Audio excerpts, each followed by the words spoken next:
Welcome to the deep dive. You know the drill by now. We are Hollow. Well, we're navigating this incredible high-speed confluence of global chaos. That's a good way to put it, chaos. Yeah, I mean, you've got geopolitical turbulence whipping up storms everywhere you look. Yeah. Trade disruptions are basically replumbing the entire global economic system. And then there's AI. And then there's the relentless acceleration of AI, which is, fundamentally redefining what work, value, and maybe even reality itself means. So trying to nail down the precise shape of the world just a year out, say, to the end of 2026, it feels less like forecasting and more like, I don't know, reading tea leaves in a hurricane. It absolutely does. But that profound uncertainty is, well, it's precisely what makes this exercise so valuable. For us, and for you, the listener, Okay. we have gathered a massive stack of source material for this. We've reviewed hundreds of competing forecasts from the Western financial behemoths like Goldman Sachs and JP Morgan. The usual suspect. The usual suspects, exactly. But also from influential global South think tanks like UNCTAD and ThinkBricks, and specialized tech analysts at places like PwC and CIO Dive.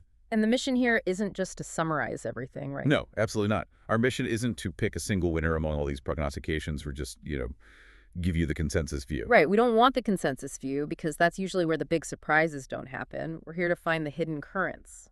We aim to synthesize these Mm-hmm. often competing narratives across technology, finance, geopolitics, and provide 5, let's call them asymmetric predictions. Asymmetric. I like that. Why that word? Asymmetric, because we are deliberately looking at the same underlying data through different, often contrasting lenses. So, for example, comparing how the G7 views global financial stability versus how the Global South perceives the structural integrity of that exact same system. Different perspectives on the same reality. We're looking for the collision points, where these divergent expectations meet hard reality, because that's always where the most consequential changes happen. I love that framing. We're looking for the fault lines of 2026. So we're going to examine 5 major areas today. First, how technology and this thing called agentic AI fundamentally reshape the workforce. And require entirely new governance structures. Yes. Then the intense dynamics of global finance and growth in, well, a newly multipolar world. Third, the divergent and frankly extreme paths facing the U.S. political economy. Then the rise of regional brinkmanship and pervasive hybrid conflict. A sobering one. It is. And finally, the rapid bifurcation of societal trust, both institutional and cultural. It's a dense stack of material, I have to say. It covers everything from smart contracts to Saudi-Israeli normalization. Okay, let's unpack this. Let's look at the shape of 2026. So our first prediction jumps straight into the technology that has defined the last few years, AI. The speed of change here is it's staggering. It's hard to even get your head around it. It really is. I mean, we've gone from generative AI being a kind of party trick, a fun text or image generator, to it becoming core enterprise infrastructure in, 3 years? About that, yeah. And we've seen data cited by experts like Jeffrey Hinton and folks at Stanford suggesting that AI performance is doubling every 7 months. Every 7 months? That's an incredible velocity. Yeah. And it means the question for 2026 isn't if AI is transformative. That's settled. The real question is how the enterprise moves past the sort of exploratory phase and into genuine regulated infrastructure. Right. From a toy to a tool, a serious one. That exponential speed of development is precisely why 2026 is mandated to be the year of the reality check. The core conceptual shift we're tracking is from the generative hype of 2024 and 2025. Which we all lived through. We did. To the agentic value model. Generative AI created content, emails, code snippets, marketing copy. Agentic AI takes that generated content and critically, it takes autonomous action. Autonomous action. Across complex multi-step workflows. Okay, so give me a concrete example. Instead of just asking an AI to, say, write a first draft of a customer service response. Exactly. An agentic system is designed to manage that entire workflow. So it would identify the customer, categorize the issue, retrieve all the relevant documents, then draft the resolution, obtain the necessary internal sign-offs, and then actually execute the refund or the solution. All of it, autonomously. That is a huge functional difference. It's a different universe. And PwC highlights these key application areas where these agents are expected to deliver maximum value. And they're mostly in highly structured, often repeatable corporate functions. Like what? Things like demand sensing and forecasting, hyper-personalization of marketing, and then really specialized areas like internal audit, tax compliance, HR, and finance. The back end of the business. The back end. The potential for efficiency gains is just immense, which is why billions have been invested. But here's the key friction point that comes out of the source material. 2025 saw a lot of rushed, exploratory deployments of these early agentic systems. Yeah. And many of them failed to deliver any measurable value. Why? Because they lack two things. One, precision in their cast definition. And two, crucially centralized oversight. They were too broad, too risky, and just too hard to audit. That makes perfect sense. I mean, if you hand an autonomous system a generalized, high-stakes task without really precise guardrails, you're just asking for erratic results. They're asking for trouble. So here's where it gets really interesting for me. How do companies get past that initial exploratory phase where they're just, playing around and actually achieve measurable, predictable outcomes? It requires a fundamental shift in their institutional approach. This is outlined really clearly by PwC. The common mistake was allowing a sort of ground-up, crowdsourced AI approach. Where everyone's just trying different tools. Exactly. Hundreds of employees trying out various tools, and leadership then tries to glue those scattered efforts into a coherent strategy later. It doesn't work. So what's a successful path for 2026? The successful path requires a top-down discipline program. Leadership has to stop chasing novelty and instead pick focused, high-value areas, say, optimizing just one single element of the supply chain. A specific, measurable goal. A specific goal where the value, the existing talent expertise, and exceptionally clean, standardized data align perfectly. It becomes about execution and engineering rigor, not just experimentation anymore. You mentioned clean data. For a large enterprise, what does achieving that perfect data alignment actually entail? Is it just having good databases? No, it goes much deeper than that. It means rigorous data hygiene. It means ensuring your data pipelines are standardized, that your metadata is complete and accurate, I see. and that the data sets are labeled, secured, and compliant with all the relevant and often very fragmented international regulations before the agent ever touches them. Because if the data is bad... If the underlying data is noisy or biased or inconsistent, the agentic outcome will be equally unreliable. You'll waste massive amounts of compute power, and worse, you'll erode institutional trust. Success hinges on treating AI not as software, but as utility infrastructure that requires meticulous quality control. So it's less about having 50 cool AI projects running all at once, and more about having, say, 3 strategically chosen projects that have that necessary data foundation and can demonstrably move the needle on the P&L. That's it. Exactly. That sounds like it requires massive scrutiny. It does. Success requires clear proof points, real-world benchmarks that track measurable impact. Is it improving your margin by X%? Is it achieving market differentiation that wasn't possible before? Or is it quantifiably improving workforce efficiency? You have to prove it. You have to prove it. And CIO Dive confirms this shift toward intense skepticism. They note that CIOs will deploy way more scrutiny to use cases, shifting focus entirely from open-ended experimentation to verifiable impact. And what's driving that? Macroeconomic headwinds and the fragmented regulatory landscape. They're driving tech executives away from chasing buzzwords and toward demanding concrete ROI metrics. If you can't prove the value, your budget gets cut. Simple as that. That sounds like a governance opportunity that is, well, mandatory for survival. I mean, how do we ensure that these increasingly autonomous agents are acting responsibly and predictably when they're moving money or adjudicating claims or interacting with core systems? We need trust. The need for centralized oversight is driving immediate and profound institutional change. Forrester actually predicts that 60% of Fortune 100 companies will appoint a head of AI governance in 2026. Wow. A new C-suite role, basically. It signals that governance is moving from a philosophical debate to a core functional area within the C-suite. And ServiceNow emphasizes that trust becomes the common language shaping deployment. It becomes the key internal measure of success. So what does that mean in practice? Agents must be built on what they call proven deterministic workflows. This just means the system has to be predictable, transparently governed, and, most critically, fully auditable. You need an unbroken chain of accountability from the decision to the action. So you can always see why it did what it did. And you can trust that the agent won't go rogue in a way that risks the company's financial or legal standing. Okay, so what does this intense transformation mean for the actual humans in the workforce? We heard Jeffrey Hinton talk about the potential for job replacement in many knowledge worker domains. So what kind of new skills and new roles emerge when autonomous agents start taking over these core predictable workflows? The workforce strategy has to be reworked entirely. It has to focus on roles that manage the relationship between the business, the data, and the autonomous agents. The human-machine interface. In a way, yes. Channel Insider points to the growing importance of new roles like governance and ethics leads. They are responsible for ensuring real-time regulatory and internal compliance alongside the technical specialists. Okay, and who are these new specialists? Well, you have prompt engineers who optimize the agent's interaction parameters. But perhaps most critically, you have the LLM ops specialists. Let's pause on that. LLM ops specialist.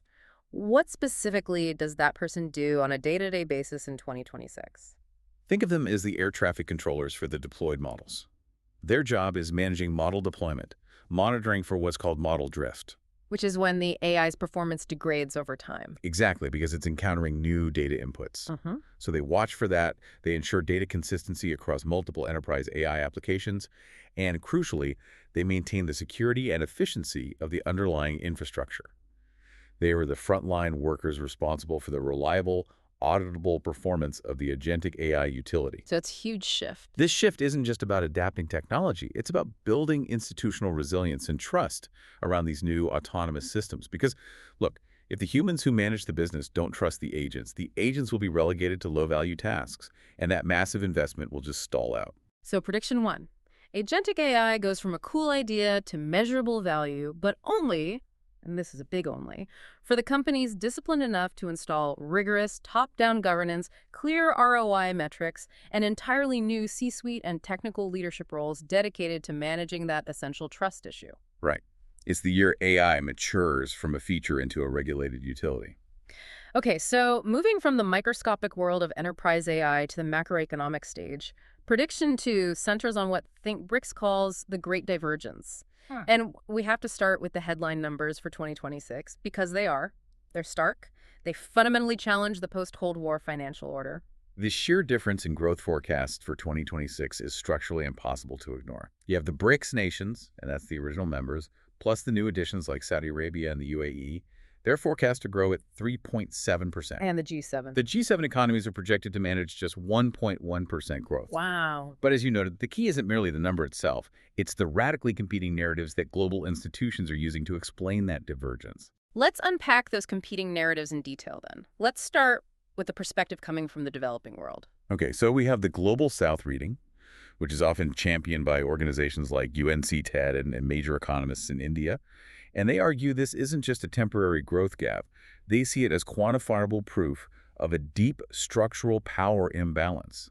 They even term it a cosmic injustice. Strong words. What's the basis for that? They point out that developing economies generate over 40% of the world's output and account for the majority of the population, yet they only hold about 25% of global financial market value. That's a huge disconnect between real economic production and financial valuation. And this injustice is made most visible in the cost of capital, right? Precisely. This is where you see it most keenly in borrowing costs. Due to perceived risk, historical biases, and the structural dominance of Western central banks and institutions in setting global monetary policy. Right. Developing economies are often forced to pay 7% to 11% interest to borrow funds for critical infrastructure. 7 to 11%. Compared to what for the G7? Compared to the comfortable 1% to 4% interest rates enjoyed by advanced G7 economies. That is essentially an enormous structural financial penalty on development.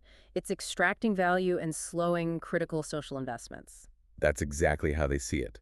They argue the global financial system is structurally designed to extract value from the global south through these persistent high interest rates, regardless of their impressive real economic output and growth potential. It's a systemic headwind. I mean, take India. It's a key engine in the BRICS narrative, projecting substantial growth between 6.2% and 7.3%. But, as Geeta Gopinath notes, to genuinely lift its population out of poverty and achieve its ambitious 2047 development goals. The centenary of its independence. Right. For that, India needs sustained 8% growth for 2 decades. And the difference between 7% and 8% is compounded structural change. And that difference is made so much harder by that high cost of capital. This context frames every single policy decision in the Global South. Meanwhile, the Western counter-narrative from institutions like Deloitte, Goldman Sachs, the IMF, they tend to view this divergence primarily as quantifiable emerging market risk. Exactly.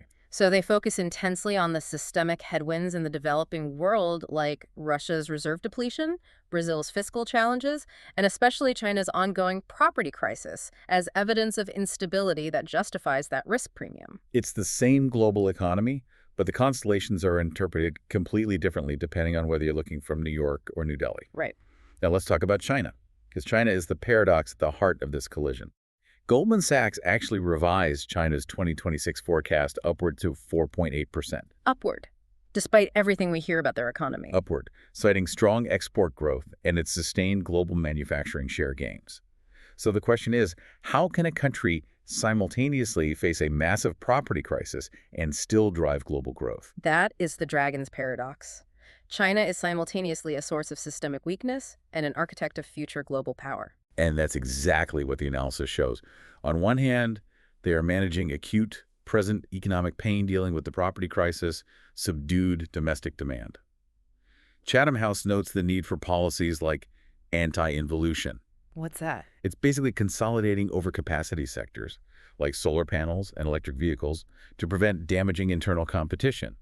But on the other hand, Chinese strategic planners are aggressively building the future economic architecture, and it's focused on industrial upgrades and critically technological sovereignty. Absolutely. The source material is very clear on this policy direction. You see the BCG data. I mean, the scale of this ambition is huge. China accounts for over 25% of major industrial R&D spending globally. And half of all new tech patent publications. China is prioritizing high-tech manufacturing and emerging industries as its non-negotiable key growth driver for the next decade. They're focusing on areas like advanced automation, industrial robotics, next-generation connectivity. And they're building their own trade networks. Deepening trade with over 90 countries, largely in the global south, while strategically shielding itself from potential U.S.-controlled choke points, particularly in high-quality semiconductors. This feeds directly into the global geopolitical tech race. The fight isn't just about trade tariffs on sneakers anymore. It's about which nations control the next generation of value chains powered by AI. It is the new economic backbone. And Western forecasters often focus narrowly on Silicon Valley dominance, through companies like OpenAI and Anthropic. Sure. But BRICS strategic planners are building parallel, localized, and often state-backed ecosystems that operate completely outside the Western regulatory sphere. The UAE, for instance, is investing billions in AI infrastructure and chips as part of its intense economic diversification strategy. So the AI race in 2026 isn't just about whose chatbot is smarter. No, it's more about which nations, West or East, Global South, control the underlying AI value chains and get to set the governance standards.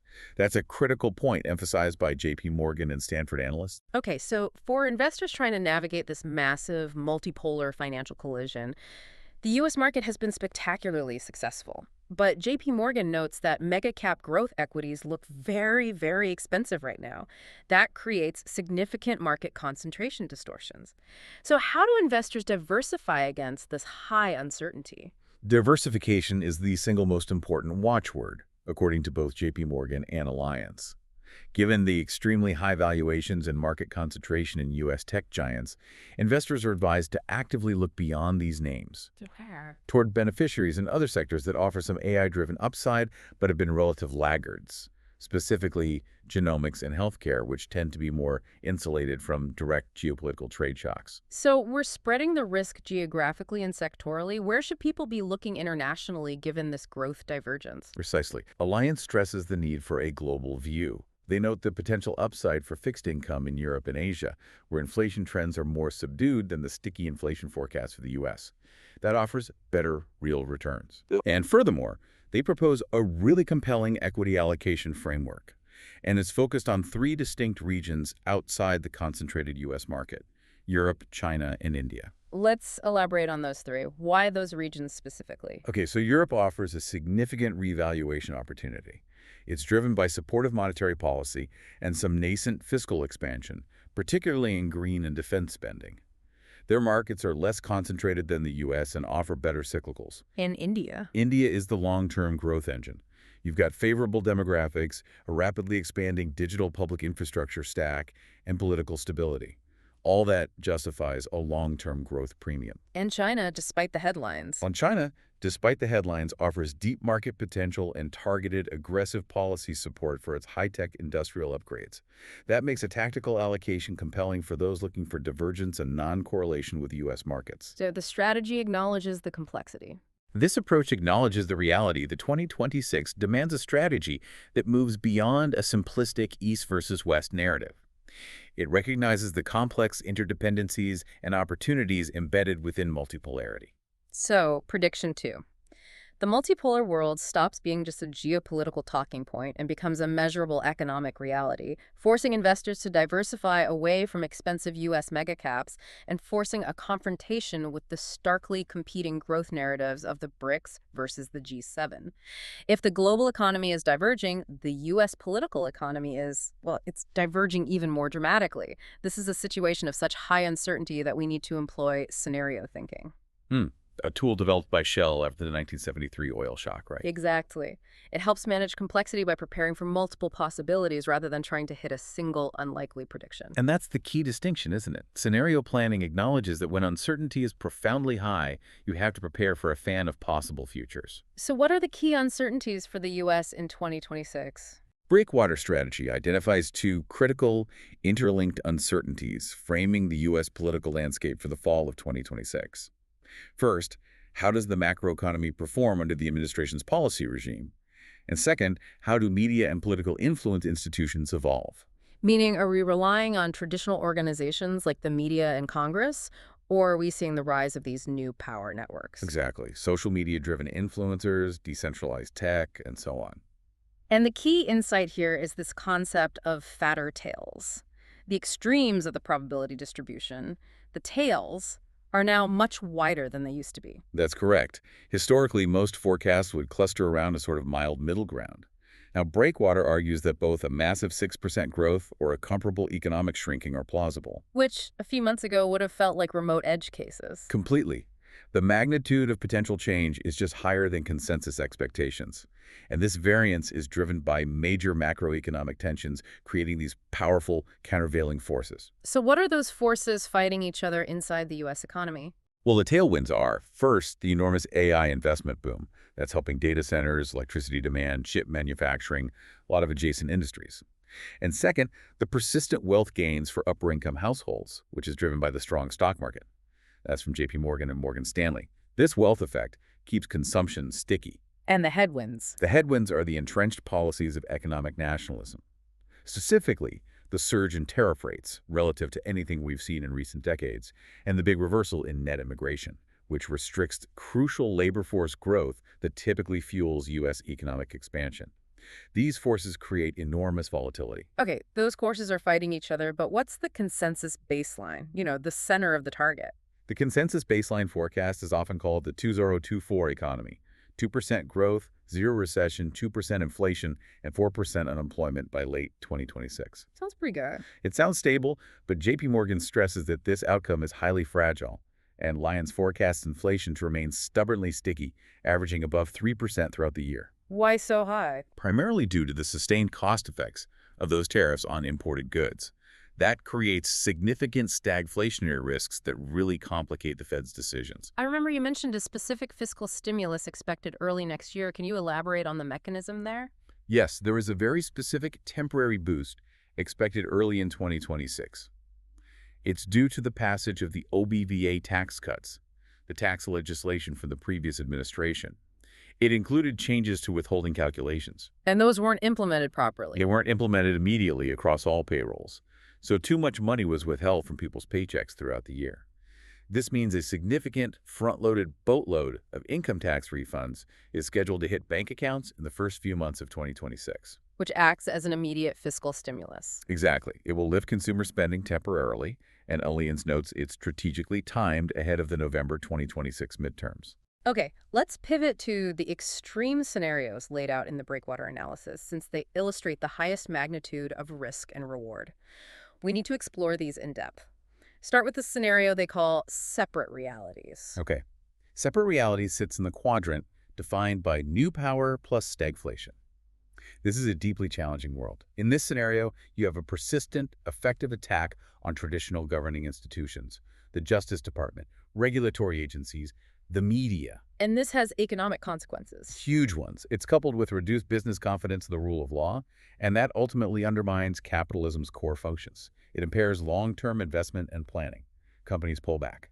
So if the traditional structures fail, what fills that institutional void? The functions of capitalism, dispute resolution, contract enforcement, financing, they're then filled by new, tech-driven institutions. Like what? Think AI-native operating systems, decentralized autonomous organizations, or DAOs, smart contracts running on blockchain, and highly tokenized markets that basically route around the old government and legal system entirely. These are the new power networks. So society effectively silos. The economy splits into two. Those living and working in this high-tech, self-governing new institutional economy, and then those stuck in the old traditional economy. Where regulations are uncertain and contracts are unreliable. Yeah. Exactly. The economy is deeply segmented, and cultural cleavages are mapped directly onto that economic divide. And the macroeconomic picture here is bleak for the average citizen. Inflation hits 3.5% to 4%. Unemployment surges to over 5% as investment stalls, and GDP growth sputters at 2% or less. Not in the market. The S&P 500 is volatile but flat. It only rewards highly specialized, tech-forward companies.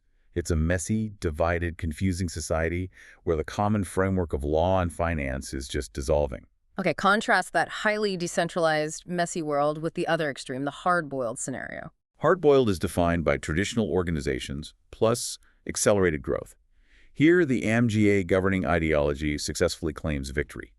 They believe that aggressive deregulation, sweeping tax cuts, and the strategic deployment of tariffs have successfully released the animal spirits of the economy. So there's real growth. A measurable, non-AI-dependent growth bump, GDP growing above 3%, and the S&P 500 potentially seeing a 20% plus return. That sounds like a traditional boom scenario, but where is the political friction point in the hard-boiled scenario? The friction lies in the political response. The Democratic Party is left reeling because their arguments against Trumponomics, that it would inevitably lead to collapse or stagnation, look fundamentally wrong in the face of strong growth. They lose their economic argument. They do. They struggle to mobilize new constituencies and ultimately pivot their entire strategy to an intensified culture war.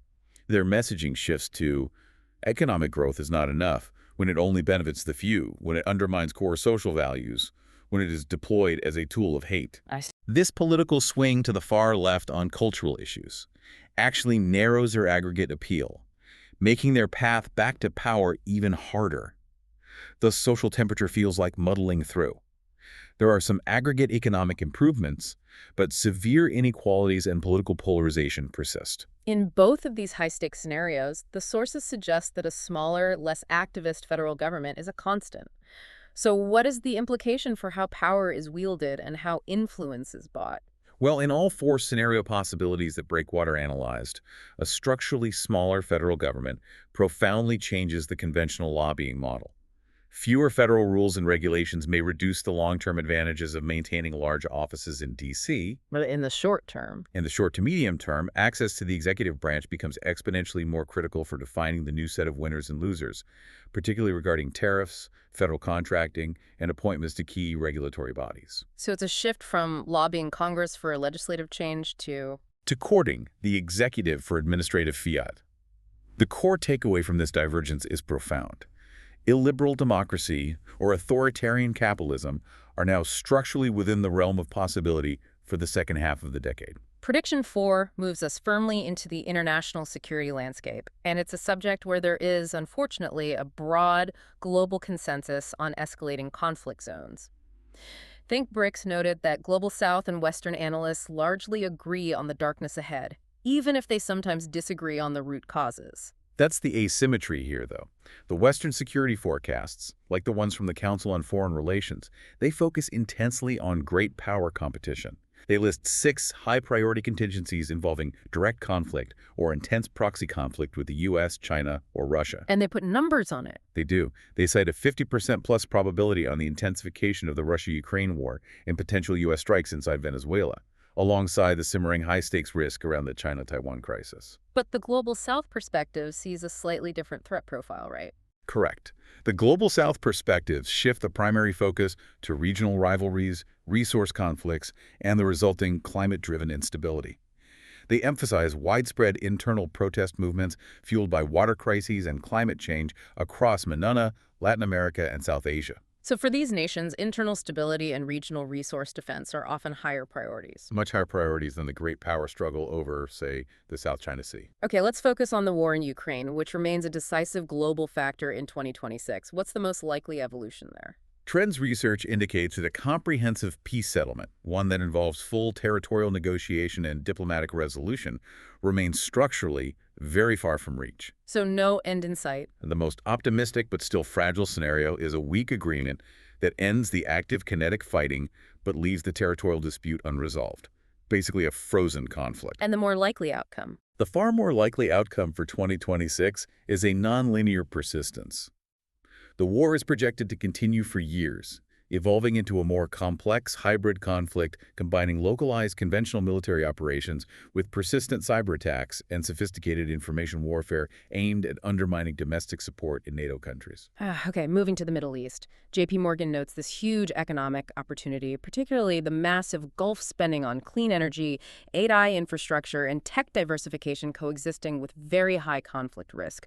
What's the key dynamic to watch for potential regional integration? The opportunity lies in the political will to achieve greater regional integration. The sustained ceasefire in Gaza is a prerequisite, of course, but the highest priority goal for the current U.S. administration is achieving Saudi Arabia-Israel normalization. Which would be a game changer. A fundamental game changer for regional stability and economic alignment. Chatham House and JP Morgan both view it this way. If it's successful, it could unlock hundreds of billions in regional infrastructure and investment. But, and this is a big but, significant tensions persist that could easily derail this. Such as the intensifying intra-GCC rivalry. Precisely. The intensifying rivalry between the UAE and Saudi Arabia is projected to play out primarily in proxy zones like Yemen and Sudan. Both nations are competing for influence and resource access there, as noted of Think BRICS analysts. And there are other players. Additionally, we have to watch Turkey's regional ambitions. Its buffer zone strategy in northern Syria and Iraq, designed to combat Kurdish groups, could evolve into a permanent administrative presence. And that would raise tensions significantly with Baghdad and Damascus and complicate counterterrorism efforts. And what about Iran? Iran looms large over all of this security architecture. What internal and external pressures is it facing? Iran faces enormous internal and external pressures, all converging in 2026. Internally, a major political change is looming. The supreme leader is 86 and increasingly poor health. A significant and unpredictable succession is expected sooner rather than later, which will drive internal political volatility. And externally? Externally, the risk of an Israel-Iran confrontation over the nuclear program remains acutely high, especially if Israel prioritizes aggressive deterrence over diplomacy. Chatham House warns that could deepen Israel's political isolation. And there's a domestic crisis too, right? A massive one. Domestically, Iran is grappling with an existential water crisis. Climate change and mismanagement mean a major capital city could effectively run out of secure water due to natural reasons by the end of the year. That adds immense destabilizing social strain to the political succession crisis. Wow. Okay, let's talk about the revolution in military affairs, or RMA. We're seeing this unprecedented $2.7 trillion in global military spending, the highest since the Cold War. How is that changing how conflicts are actually fought in 2026? The focus of this spending has definitively shifted toward advanced technologies. Trends highlights three key trends here. First, we're seeing accelerated AI adoption integrated into tactical communications, forecasting, and especially cyber defense systems. It's a race to see which side can compute faster on the battlefield. And the second? The second is the rise of unmanned systems. The rapid development and deployment of UAVs capable of autonomous reconnaissance and strike missions. It's fundamentally redefining military performance and making personnel deployment much riskier. And those unmanned systems raise profound ethical questions about command and control, especially given the speed requirements of modern warfare. They absolutely do. The ethical debate surrounding the RMA in 2026 centers on defining the criteria for a human override and establishing the legal liability chain in a fully autonomous strike mission. Are these systems making life-or-death decisions without human intervention? The source material suggests that the push for speed often sidelines these governance questions, which mirrors the corporate AI reality check we discussed earlier. And the third trend? This feeds into the third trend: hybrid warfare. Conflicts in 2026 are overwhelmingly expected to be complex hybrid operations. They'll combine conventional kinetic fighting with intense cyber attacks, sophisticated information warfare like deepfakes targeting political leaders, and crucially, the use of economic pressure and sanctions as a strategic near-kinetic weapon. And all this complexity increases risk. This increased reliance on automation and complexity in military systems heightens the risk of unintended escalation. It's a concept military planners call flashpoint risk.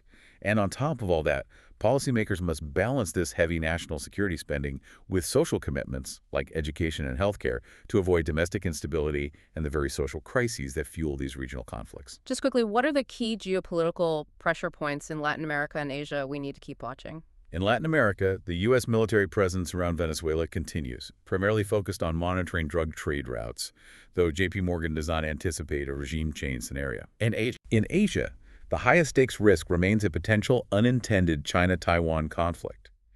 Given that 50% of global commerce and the majority of high-end chips pass through the Taiwan Strait, any confrontation there would be an immediate catastrophic shock to global markets, far worse than the financial crisis. We also need to watch the USMCA renegotiation.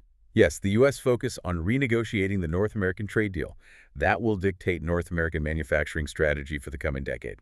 So, prediction 4. Geopolitical competition morphs into regional brinkmanship and pervasive hybrid conflict, characterized by the AI-driven revolution in military affairs, and focused on the highly unstable yet economically vital Middle East, where internal political crises overlap with regional power plays. Our final prediction focuses inward on the erosion and subsequent rebuilding of trust, both in core societal institutions and in public information itself. Let's start with the crisis of institutional trust, particularly surrounding the U.S. judicial system, which has become a focal point of intense scrutiny. It has.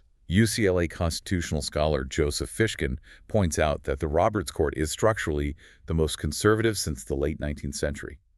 This context creates significant institutional risk for 2026. Rulings are expected to bend over backwards to bolster the political ambitions of the current administration. Specifically, rulings in 2026 may narrow what was thought to be settled law for decades. For example, the scope of the Voting Rights Act's application, or even challenging the legal foundation of birthright citizenship under the 14th Amendment. And if the Supreme Court is perceived as acting politically, what is the risk of that overreach to the system itself? Well, if the court rejects established legal norms or appears to be legislating from the bench, it risks losing public support. And they could invite intense congressional scrutiny under a new administration, potentially even calls for court packing or jurisdictional stripping. And this is happening at a time when other critical institutions, like public health agencies, are also experiencing profound fragility in public confidence. A very deep fragility. Let's look at public health. The consensus here is pretty bleak regarding information stability and trust in science. It is deeply concerning. UCLA medical epidemiologist Robert Kim Farley points out that the biggest challenge to public health remains the onslaught of misinformation, disinformation, and the particularly insidious malinformation. Malinformation. Define that. It's dangerous falsehoods or half-truths that are deliberately spread for political or financial advantage. He points to the literal return of diseases like measles, which was largely thought eradicated in many parts of the U.S., as quantifiable proof that once trusted medical science is under intense, sustained pressure. And this is made worse by global trends. This crisis of information is compounded by the political retreat of the U.S. from multilateral global health cooperation and the reduction in aid, as noted by Chatham House. Global health security is diminished when trust is broken domestically. The scientific community also seems to be grappling with a profound sense of fatigue on the climate front, especially given the enormous scope of the problem. Glenn McDonald at UCLA notes the visible climate change fatigue. You can see it demonstrated by the conspicuous number of high-level no-shows at the COP30 conference in Brazil. This fatigue is forcing the substantial renegotiation of international environmental agreements, like the Global Plastics Treaty, as major powers pull back from ambitious, coordinated goals. And the clock is ticking. McDonald warns that 2026 could be the year global temperatures decisively hit the critical 1.5°C rise breaking point, and that would lead to increasingly erratic weather cycles, such as prolonged megadroughts in the American Southwest and catastrophic flooding elsewhere. It's an impossible bind for policymakers. It is. They're caught trying to address these existential threats while simultaneously needing to balance heavy national security spending with maintaining domestic stability, by funding social commitments like education and healthcare. So we've painted a picture of widespread institutional fragility and pervasive information overload, which seems overwhelmingly negative. Is there any good news here? Where does the new cultural counterpoint emerge when official sources are failing? The counterpoint emerges from human ingenuity and a profound hunger for authenticity that pushes back against the synthetic nature of the information environment. How so? While Hollywood and platforms like TikTok are expected to lean heavily into hyper-realistic AI-generated content because it's cheap and customizable, popular music is projected to lean strongly toward raw authenticity, the sound of analog instruments. The pushback. A real pushback. UCLA's Tiffany Naiman notes that the slick, heavily produced sound of EDM will fade commercially as students pick up guitars, basses, and drums. They're seeking real, personal connections with artists who share their daily, imperfect lives. It's a counter to the perfectionism of AI. That's a fascinating cultural pushback against technological saturation. And culturally, where is the next major sound coming from that reflects this multipolar world? Well, Naiman predicts a renaissance in underground roots music, Afrobeat, and Latin American sounds, reflecting true global cultural fusion. But the incoming commercial wave that really signifies the shift in economic power will be M-pop. Mandarin language pop music from China. Yes. Acts like Jay Chou and GEM are preparing high-tech, multi-platform shows for the American scene. They've recently been signed by the big three record companies Universal, Sony, and Warner. This commercial push is a subtle but powerful reflection of the multipolar economic shift showing up in our daily consumption and culture. And what about that punk technology you mentioned, the low-cost solutions that route around fragility and surveillance? That's the true sign that human inventiveness is boundless, even in the face of institutional collapse. Ramesh Srinivasan finds comfort in the surge of low-cost punk technologies. These are decentralized, resilient systems. Like what, for example? For example, groups are repurposing old ham radio technology and other legacy communications tech to create privacy-first, off-grid phone networks that don't rely on centralized infrastructure. And these are popular where surveillance is high. Especially popular in autocratic regimes where digital surveillance is a constant threat. It's an organic, bottom-up movement seeking resilience and autonomy when governments struggle to provide basic digital security or reliable infrastructure. So, Prediction 5. Societal trust fundamentally bifurcates. Institutions, especially the Supreme Court and public health agencies, face existential scrutiny due to political polarization and malinformation, while a cultural counterpoint emerges built on radical authenticity, analog sounds, and low-cost, decentralized punk technologies that prioritize individual autonomy. So let's recap. We've covered 5 powerful asymmetric predictions for 2026.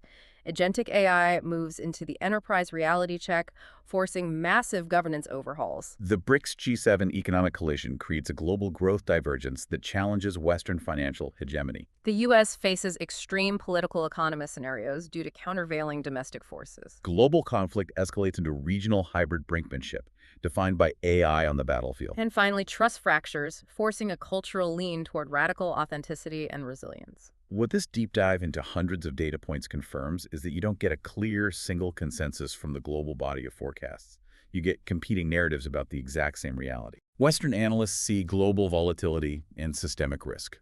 Global South analysts see the long, inevitable transition toward multipolarity and financial fairness. The real insight for you, the listener, is recognizing that 2026 will be defined by the collision of these prophecies. The collision points. BRICS growth, meeting Western skepticism, Chinese industrial policy encountering American strategic competition, and the urgent need for AI governance colliding with entrenched institutional resistance. And that collision leads us to the final provocative thought, building on everything we've synthesized today.